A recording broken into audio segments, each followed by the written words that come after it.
what the terrorists were trying to do. কাশ্মীরের পেহেলগামে সন্ত্রাসী হামলায় ২৬ জন পর্যটক নিহত হওয়ার পর এই ঘটনা নিয়ে নানা প্রশ্ন উঠতে শুরু করেছে। ঘটনার পরম্পরা নিয়ে তৈরি হয়েছে রহস্য। বিশেষ করে পেহেলগামের বৈশরণ উপত্যকায় পর্যটনের এই ভরা মৌসুমে পর্যটকদের নিরাপত্তায় কোনো বাহিনীর সদস্য মোতায়েন ছিল না। এমনকি ওই ঘটনার সময় একজনও নিরাপত্তা বাহিনীর সদস্য ছিল না আশপাশে কোথাও। এ নিয়ে ভারতের অভ্যন্তরেই শুরু হয়েছে নানা জল্পনা কল্পনা। নেটাগরিকরা ভারত সরকারকে এ নিয়ে সমালোচনায় বিঁধেছেন। এ নিয়ে প্রশ্ন তুলেছেন লোকসভায় ভারতের বিরোধী দলীয় নেতা রাহুল গান্ধীও। বৃহস্পতিবার ভারতের রাজনৈতিক দলগুলো সর্বদলীয় বৈঠকে বসেছিল। সেখানে রাহুল গান্ধী প্রশ্ন করেন,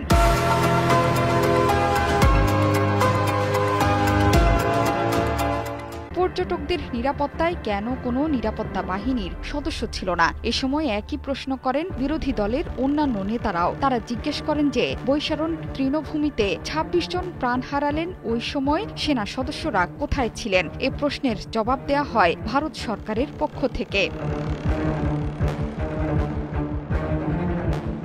সরকারের পক্ষ থেকে জানানো হয়, বৈশারণ তৃণভূমিতে বার্ষিক অমরনাথ যাত্রার আগে সেনাদের পাঠানো হয়, যা জুন মাস থেকে শুরু হয়। ওই সময় সেখানে অমরনাথ যাত্রার আনুষ্ঠানিক রুট খোলা হয় এবং সেনাদের মোতায়েন করা হয়। সরকার আরও জানায়, অমরনাথ যাত্রার তীর্থযাত্রীরা বৈশারণ তৃণভূমিতে বিশ্রাম নিয়ে থাকেন। শুধুমাত্র ওই সময়টায় সেখানে নিরাপত্তা বাহিনীর সদস্যদের পাঠানো হয়। এই স্থান দিয়ে তীর্থযাত্রীরা অমরনাথ গুহায় যান।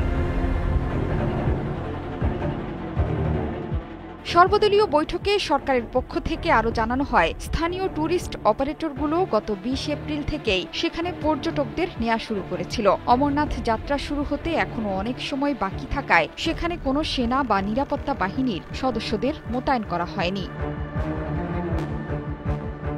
বৈঠকে উপস্থিত সরকারের প্রতিনিধিরা জানান, স্থানীয় প্রশাসনও সরকারকে জানায়নি বৈশারণ তৃণভূমিতে নির্দিষ্ট সময়ের আগেই পর্যটকদের যাতায়াত শুরু হয়েছে। এ কারণে সেখানে নিরাপত্তা বাহিনীর কোনো সদস্য ছিল না। বৈঠকে বিরোধী দলগুলো পাকিস্তানের সাথে সিন্ধু পানি চুক্তি স্থগিতের কারণও জানতে চান। বিরোধী দলের সদস্যরা বলেন, ভারত চাইলেই সিন্ধু নদের পানি প্রবাহ আটকাতে পারবে না, কারণ ভারতের পক্ষ থেকে কোনো বাঁধ এখনও নির্মাণ করা হয়নি। জবাবে সরকারের পক্ষ থেকে জানানো হয়, এই চুক্তি বাতিল করা মূলত একটি প্রতীকী ও কৌশলগত পদক্ষেপ। ভারত সরকার জানিয়েছে, সিন্ধু পানি চুক্তি বাতিলের উদ্দেশ্য ছিল সবাইকে দেখানো যে সরকার কঠোর পদক্ষেপ নেয়ার সিদ্ধান্ত নিয়েছে। এটি করা হয়েছে কঠোর বার্তা দিতে। এছাড়া সরকারের ভবিষ্যৎ পদক্ষেপ কি হবে এর মাধ্যমে সেটিরও বার্তা দেয়া হয়েছে। জোহরা চৌধুরী সেতু, ৭১।